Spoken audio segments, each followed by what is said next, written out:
It saved my life, completely saved my life, because they gave me the tools to go forward. I'd probably have committed suicide, I really would. If I hadn't come here, I wouldn't be here talking to you. I really wouldn't. Two women broken by domestic abuse, given the chance to rebuild here at this Sheffield refuge. We've changed their names and voices to hide their identities. Michaela arrived with nothing. Years of being controlled had left her unable to function at the most basic level. It was like every movement I did, he knew. He knew when I was in and when I was out.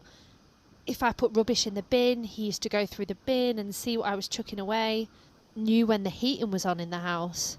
I felt so trapped. Money was one of the most effective weapons her former partner used against her. He always used to say, "You wouldn't be able to afford to live without me." It petrified me.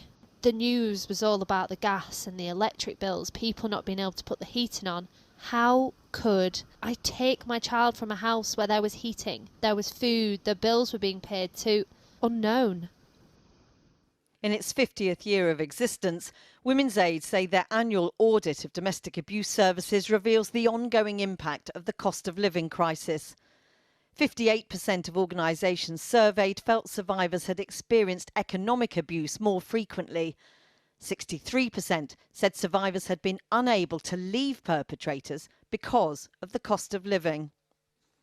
And those same pressures are directly affecting the ability of the organisations themselves to help victims and survivors. We're in one of our refuges that we provide at Sheffield Women's Aid. And the women are in crisis when they come here? Absolutely. You know, they're at the point where they're about to be really seriously injured, have been really seriously injured, you know, at risk of being murdered. So this is absolutely a point of crisis, women needing to access refuge.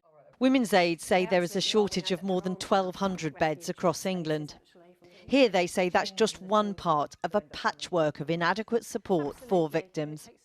You know, there's pressure on our bed spaces, and obviously when we've got somebody who is just waiting to move out, but they know that they can't afford to, then we are acutely aware of the people who are waiting to come into our services. And actually what we then see is they will go into temporary accommodation that doesn't have the support that we offer. And actually we know that some women will choose to go back to their relationships rather than be in temporary accommodation. Across England, the audit found an estimated 61% of referrals to refuge services were rejected, the majority because there was just no capacity to support the victim. 44% of organisations reported providing a service that should be provided by a statutory agency like the local authority. And now today, a stark warning from the Domestic Abuse Commissioner Nicole Jacobs. In a letter to the Communities Secretary Michael Gove, she outlines a bleak and dangerous landscape ahead. A perilous situation has become a state of crisis, the Commissioner writes. With councils under huge pressure and with no legal obligation to fund most domestic abuse services, she fears many of those services could be reduced or cut altogether. The consequence? Well, on that, she's blunt. She says without long-term financial support, women and child victims of domestic violence could be at greater risk of being harmed or even being killed. I could see the black in his eyes.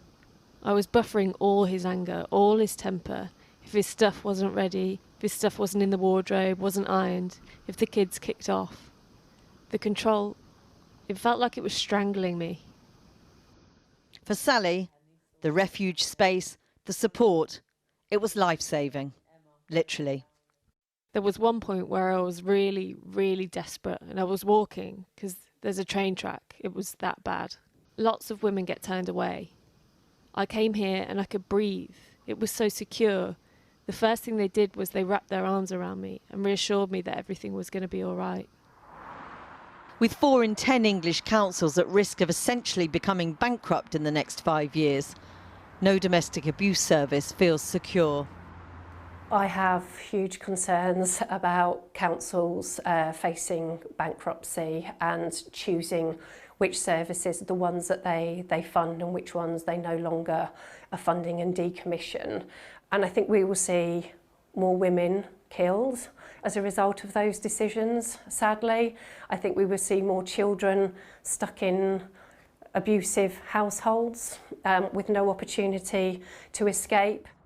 It's a fear shared by the local government association, today acknowledging that ongoing funding pressures are making it increasingly difficult to ensure victims have access to all the help they need. We asked Michael Gove for an interview about the pressures, but we received a statement instead saying, "Our Tackling Domestic Abuse plan is investing over £230 million to drive down the prevalence of domestic abuse. And since 2021, we've committed £507 million to help councils provide support. We recognise councils are facing challenges, and that's why we announced an additional £600 million support package for councils across England." Campaigners acknowledge that money has gone into the system, but say it's still not enough to preserve life-saving services, leaving tough choices for councils, many facing a crisis of their own. Well, earlier I spoke to the Conservative MP Caroline Noakes, who's chairwoman of the Women and Equalities Committee, and also to Farah Nazir, who's the chief executive of Women's Aid. Farah Nazir, give me your assessment of the state of domestic abuse services at the moment. Almost half, 43-44% of services are running parts of their service without any dedicated funding whatsoever. And at least half of those services, 23% of those services, are services for children. So what this tells us is that there is a real deficit in the funding for services. It also tells us that children are particularly impacted by this deficit. Further, and completely concerning, very, very worrying, is that there is a huge postcode lottery when it comes to refuge space and community-based services. And what does it actually mean for women and those children you're talking about? It means that when a woman and her children or survivors of domestic abuse at large are seeking entry into refuge, there is a 61% refusal rate because there's no capacity within the system to actually respond to those survivors who desperately need to enter into the system of services and get that safe accommodation, get that refuge. Caroline Noakes, it is a bleak picture that's been painted. Things are not working properly, are they? There is a really interesting and important question around whether domestic abuse services should be made statutory, whether they should be on a par with children's services and adult services. I think that's something that the Department for Levelling Up should be working hand in hand with local authorities to secure, to be quite frank, because we know that the cost of domestic abuse is absolutely enormous, not just to women and children, but also to wider society. In the current climate, how likely is that, though, to put more burden on local authorities, which, as we know, are really squeezed as it is? Well, there's the challenge. And government has to make choices. What we have seen over the course of the last few years is additional funding go into the sector. And I really welcome initiatives like the Flee Fund, which has helped women in desperate circumstances flee abusive partners. But the stark reality is we need to make sure that they can stay in safety, that once they flee, there is somewhere for them to go. And I think it's time, certainly in Parliament, we had a very frank debate about why our services, specifically aimed at women and children in this instance, why are they not on a statutory footing? And I think they should be. Your own audit acknowledges that more money has gone into the system. Why is it not enough? Well, I think that's a question that needs to be answered by political decision makers. Why is it not enough? I mean, currently we estimate about £229 million goes into the system to fund domestic abuse services. We think that that should be £427 million. £427 million might sound like a lot, but in the balance of the public purse, it is a very small amount of money when it comes to saving the lives of thousands of women and children every year. I mean, Caroline Noakes, we talk about it being choices, but we also know the political debate will probably be the government say we are giving more money to local authorities. It is for them to choose how to use it. How do you make this debate go, get somewhere in the end, rather than the government say, well, we've given the money to local authorities saying we don't have enough? I think we have to look at this as investment rather than spending. And we know that money spent making sure that women are safe, that they have the ability to flee abusive relationships, will actually save money in terms of A&E admissions. It will save money in terms of children requiring additional support at school. It will give greater opportunities to those same women to go out to work and be in a position to support their children going forward.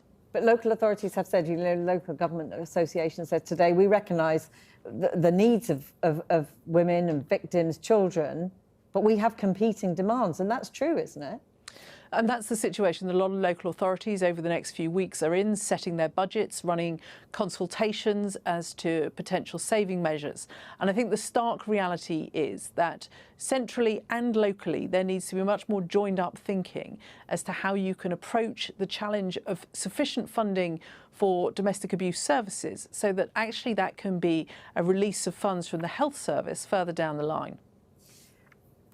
It's 50 years since Women's Aid came into being. I just wonder, we talk much more about domestic violence now. It's less a problem behind closed doors and only behind closed doors. What still needs to change, though? We need to ensure that this really welcome heightened awareness of domestic abuse, of violence against women and girls at large, translates into actual action and political decision-making. And Caroline, no, briefly to you, I mean, your committee, what will your message from your committee be to government?